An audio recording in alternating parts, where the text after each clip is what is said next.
Hello, welcome to my video on queerness in games. This video is highly inspired by a paper called Where is Queerness in Games, and the paper actually has a companion website, LGBTQ Video Game Archive. Well, it's not an archive in the traditional sense, but according to them, it's a heavily curated site of knowledge production about this type of content in games. And they have a very long list of all the games with some sort of queer or LGBTQ related content in them, and their analysis actually shows that it includes more than some same-sex relationship options or some explicitly named LGBTQ characters. It is more than that. They have actually created a coding system to classify all the different contents related to this topic in games, and based on that they have come up with 9 different categories, and for this video I will be covering only the first 3 categories. Now, the first category, and probably the most important one, is characters in video games. And we can divide them in 2 different groups: playable characters and non-playable characters. First off, playable characters who are explicitly shown to be LGBTQ are kinda rare in video games. Some examples would be Trevor Phillips in GTA 5, Curtis Craig in Phantasmagoria: A Puzzle of Flesh, or Hannah in Fear Effect 2 Retro Helix. Now, all of these characters are known to be bisexual, but their true sexual identity or their relationship to their partners are either hinted or not really explicitly shown in the game. Another major example would be Life is Strange, the whole series, because there are many characters, both playable and non-playable ones in this game, that are LGBTQ. Moving on to non-playable characters, we can find plenty of examples. For instance, in an old game called Ultima 7 Part 2 Serpent Isle, there's a female character called Fridigazzi who attempts to seduce the player avatar regardless of gender and therefore her apparent bisexuality. In Vampire the Masquerade Bloodlines, there's a vampiress character who briefly mentions a relationship she has had long ago with another female character called Pisha. Sometimes sexuality in games is only revealed if some specific conditions are met. For example, in Fahrenheit Indigo Prophecy, there's a character called Tommy, and if you, as the player character, ask him some specific questions, he would make comments about homophobia and gay acceptance in the workplace. In other cases, characters are identified as homosexual, for example, due to using some stereotypical dress, behavior, or voice. For example, in Go-Go Achman, there's a police officer character who wears a black leather jacket and an underwear and repeatedly tries to kiss the game's player character, who is a young boy by the way, which marks the police officer as gay and even a pedophile. In Fallout New Vegas, there's a female character called Corporal Betsy who aggressively flirts with other female characters, including the playable ones. Another example would be Red Dead Redemption, the first game. In this game, there's a female character who is dancing and flirting with a female sex worker in a bar who marks her as potentially lesbian.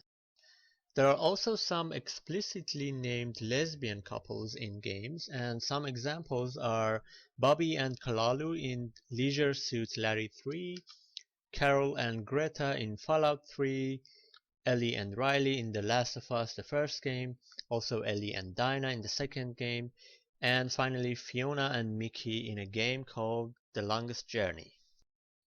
Now, gender identity is another topic that we can study separately for game characters.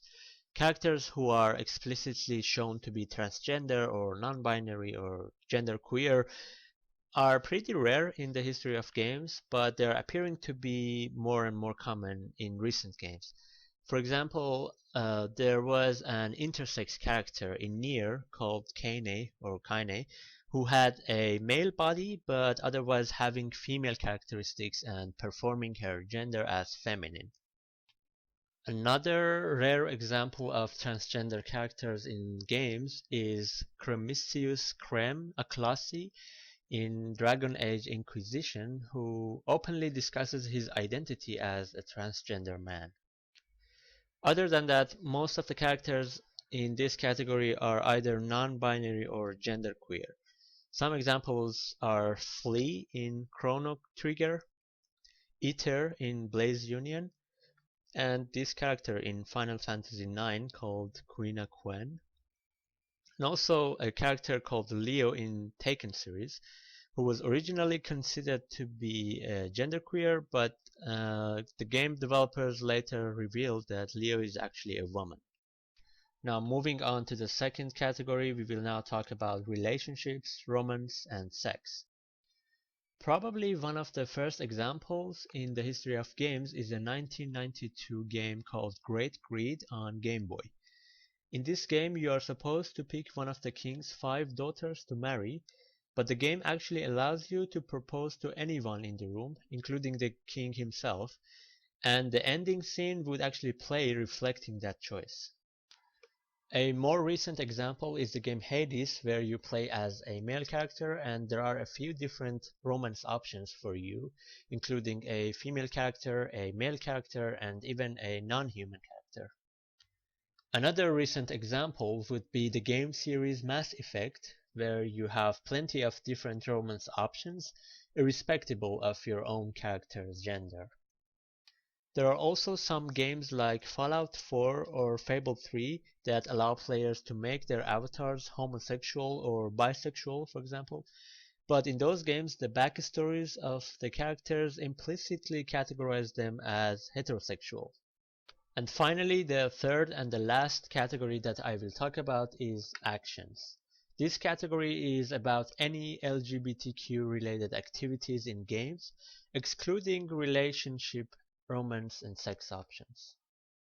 For example, in a fighting game called Word Heroes, there's a gay character called Rasputin who has a special move to pull other male fighters into the bushes, and then we can see that some heart shapes emanate from those bushes.